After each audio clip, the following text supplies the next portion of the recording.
بسم اللہ الرحمن الرحیم۔ آج کی بات، سیلفیوں کی بجائے لفظوں پر فلٹر لگائیں۔ بولتے وقت اتنا ضرور سوچ لینا چاہیے کہ ہماری گفتگو میں لفظ کتنے ہیں اور تیر کتنی ہیں۔ وہ رب ہی ہے جو ایک سجدے میں اپنا بنا لیتا ہے۔ عورت کو خود اپنے جذبوں کا شعور نہیں ہوتا ہے۔ اسے رحم، شفقت، لگاؤ اور محبت کے بیچ کا فرق نہیں پتہ ہوتا ہے۔ اسی لیے عورت زندگی میں بارہا جس جذبے کو محبت سمجھتی ہے وہ محبت نہیں ہوتا۔ اپنے والدین کی اطاعت کی کوشش کیجیے، ان کی دعا کی برکت زندگی بھر آپ کے ساتھ رہے گی۔ جب ذلیل ہو کر صبر آ جائے تو محبت بھی محبت نہیں لگتی۔ کہانیوں میں لوگ صدموں سے مر جاتے ہیں، لیکن حقیقت میں ایسا نہیں ہوتا۔ ہم درد کی انتہا تک پہنچ کر بھی زندہ رہتے ہیں۔ ابھی تم ہو، کبھی ہم تھے، یہی دستور دنیا ہے۔ کسی کی آنکھ کا تارا ہمیشہ کون رہتا ہے؟ ہمیں اللہ تعالیٰ کو اپنی کسی بھی سچویشن کی وضاحت دینے کی ضرورت نہیں ہوتی۔ وہ ہمارے حالات ہم سے زیادہ اچھے طریقے سے سمجھتا ہے۔ اس کی شریعت بھلے کتنی سخت ہے مگر اندھی نہیں ہے۔ اداس رہنا وقت کا ضیاع ہے، مسکرانے کی کوئی وجہ تلاش کرے۔ ہاتھ پکڑنے والے اکثر ہاتھ دکھا بھی دیتے ہیں۔ اس نے میرا ہاتھ پکڑ کر پہلے دن سمجھایا تھا۔ جب تمہارے پاس کچھ بھی نہ رہے تب بھی یقین رکھنا کہ تمہارے پاس اللہ ہے۔ ہم ادھورے لوگ ہیں، نہ نیند پوری ہوتی ہے نہ خواب۔ انسان کا انسان ہونا ہی عظیم بات ہوتی ہے۔ ہاشم ندیم لکھتے ہیں، کچھ لوگ اپنی تقدیر میں صرف درد ہی لکھوا کر لاتے ہیں۔ سکھ کی سیاہی ان کی باری آنے سے پہلے ہی خشک ہو جاتی ہے۔ کچھ لوگوں کو اعتماد حاصل کرنے کے لیے محنت کرنی پڑتی ہے، ان پر ہر کوئی بھروسہ نہیں کر پاتا، اور کچھ لوگ پرفیکٹ ہوتے ہیں، انہیں لوگوں کے اعتماد حاصل کرنے کے لیے کسی جدوجہد کی ضرورت نہیں پڑتی۔ اگر سجدہ نہ ہوتا تو ہم ان تمام دکھوں میں گھر کر مر جاتے جنہیں ہم اللہ کے سوا کسی سے نہیں کہہ سکتے۔ وہ معجزوں کا بادشاہ ہے، جب چاہے حالات بدل سکتا ہے۔ اپنی خوشیوں کا اشتہار بنا کر انہیں دوسروں کے لیے حسرت نہیں بنا دینا چاہیے۔ جب آپ کو یہ معلوم ہو کہ کسی سے ملنا یا بات کرنا آپ کو فتنے میں مبتلا کر سکتا ہے تو پھر اس راستے سے ہی اعراض برتنا چاہیے۔ جس برتن میں جو چیز ہوتی ہے وہی اس سے چھلکا کرتی ہے۔ جو کچھ تیرے قلب میں ہوگا وہی تیرے اعضاء پر چھلکے گا۔ ماں جن کے باپ مر جاتے ہیں ان کے صحن میں ایک درخت ہونا چاہیے۔ زندگی بہت تھکا دیتی ہے، کبھی کبھی سائے کی ضرورت پڑتی ہے۔ کیا ہر چیز کا اختتام نہیں ہوتا؟ تو پھر درد کا خاتمہ کہاں ہوتا ہے؟ جو لوگ آپ کی پیٹھ پیچھے برائی کرتے ہیں دراصل وہ آپ کی اچھائیوں سے خوف زدہ ہوتے ہیں۔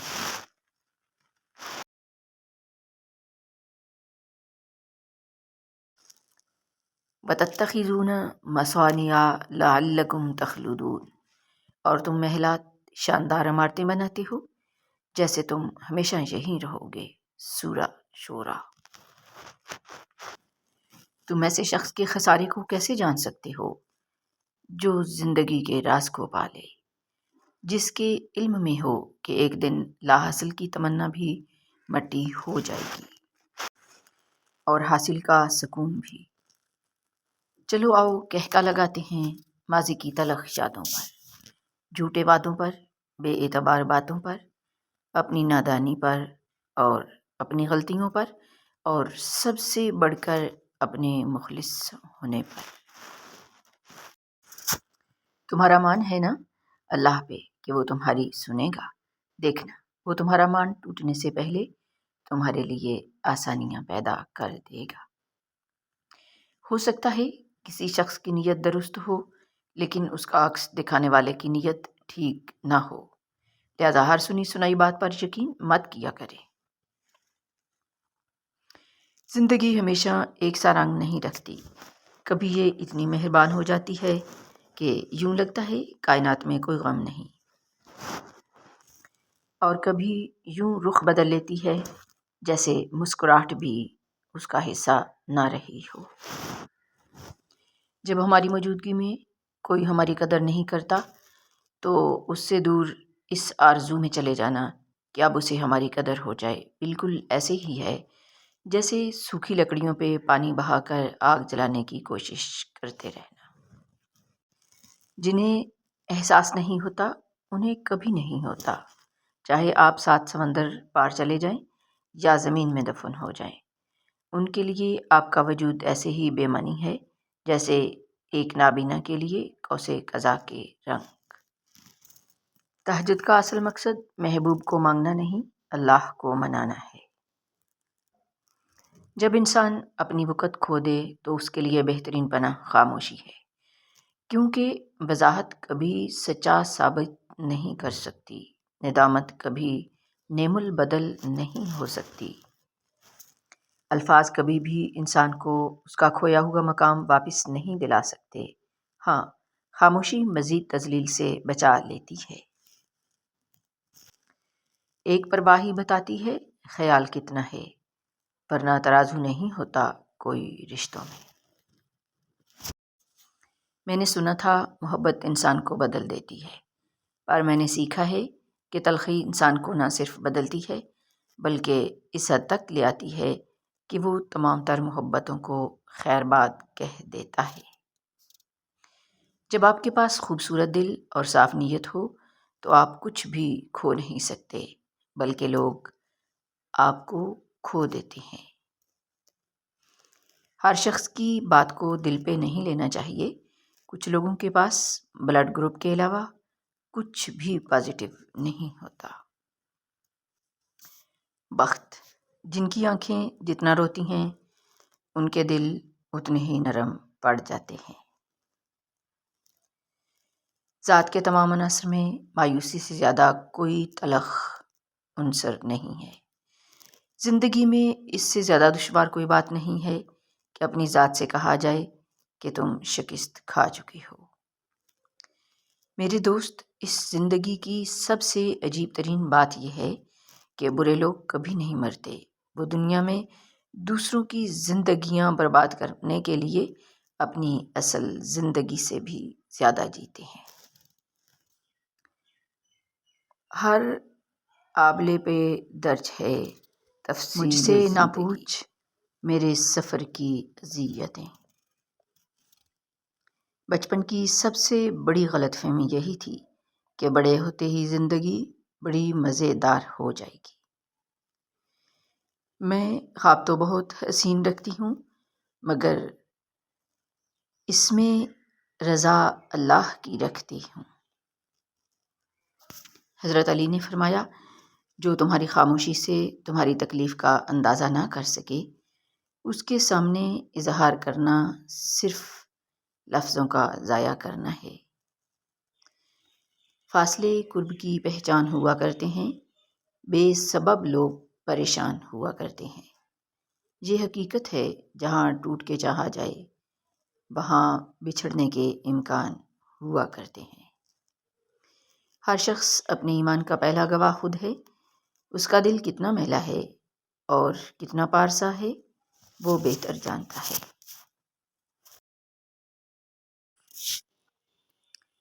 اے لو اولاد کی اطاعت اور فرما برداری کے لیے دعا۔ ربنا ہب لنا من ازواجنا وذریاتنا قرۃ اعین واجعلنا للمتقین اماما۔ ترجمہ، اے ہمارے پروردگار، تو ہمیں ہماری بیویوں اور اولاد سے آنکھوں کی ٹھنڈک عطا فرما اور ہمیں پرہیزگاروں کا پیشوا بنا۔ سورۃ الفرقان۔ درود شریف پڑھا کرو، زندگی مصیبتوں پریشانیوں سے پاک ہو جائے گی۔ صاحب کردار وہ ہے جو کسی کے کردار پر بات نہ کرے۔ گناہ کتنے ہی کیوں نہ ہوں، رسول اللہ صلی اللہ علیہ وآلہ وسلم نے فرمایا، اللہ عز و جل فرماتا ہے، جو مجھ سے پوری زمین کی وسعت بھر گناہوں کے ساتھ ملاقات کرتا ہے اور میرے ساتھ کسی چیز کو شریک نہیں ٹھہراتا، میں اتنی ہی مغفرت کے ساتھ اس سے ملاقات کرتا ہوں۔ حضرت علی۔ جب آپ کچھ بھی نہ کر سکیں تو اپنی دعاؤں میں اضافہ کر دیں، کیونکہ اللہ کے سوا کوئی آپ کو کچھ نہیں دے سکتا۔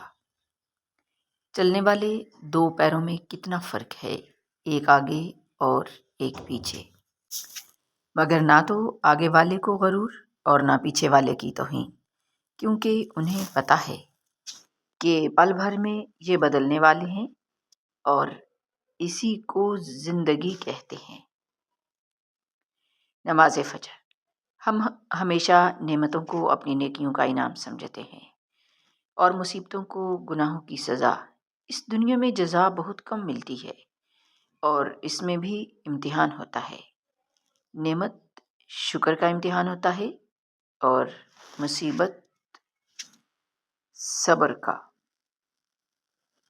مکافات عمل کی چکی چلتی بہت آہستہ ہے مگر پیستی بہت باریک ہے۔ دل نہیں دکھانے چاہیے کیونکہ دل اللہ سے بات کرتے ہیں۔ بہت تکلیف دیتی ہیں وہ تحریریں جو لکھ کر صرف اس لیے مٹا دی جائیں کہ سامنے والا اسے جذبات نہیں صرف الفاظ سمجھے گا۔ عمر کی اونچائیوں پہ چڑھتا ہوا شخص یہ بات بھول جاتا ہے کہ وہ در حقیقت زینہ در زینہ 2 گز زمین میں اتر رہا ہے۔ اگر خوشی ملے تو آہستہ ہنسا کرو تاکہ غم جاگ نہ جائیں، اور اگر غم ملے تو آہستہ رویا کرو اور صبر کیا کرو تاکہ آنے والی خوشی نا امیدی میں نہ بدل جائے۔ سدا خوشحال اور آباد رہو۔ اللہم آمین یا رب العالمین۔ ملاوٹ کا زمانہ ہے، ہاں میں ہاں ملا دیا کرو، رشتے لمبے ٹائم تک چلیں گے۔ کنارے پر تیرنے والی لاش کو دیکھ کر یہ سمجھ میں آیا کہ بوجھ جسم کا نہیں سانسوں کا تھا۔ مٹی کے اوپر محل بنانے کی فکر کے ساتھ ساتھ مٹی کے نیچے بھی محل بنانے کی کوشش جاری رکھیں۔ اللہ پاک ہم سب کو قبر کے عذاب سے بچائے۔ آمین ثم آمین یا رب العالمین۔ اللہم انی رأیتنی اطاعت عنک فردنی الیک ردن جمیلا۔ اے اللہ، اگر آپ مجھے اپنے آپ سے دور جاتا دیکھیں تو مجھے خوبصورت طریقے سے اپنے قریب کر لیں۔ آمین۔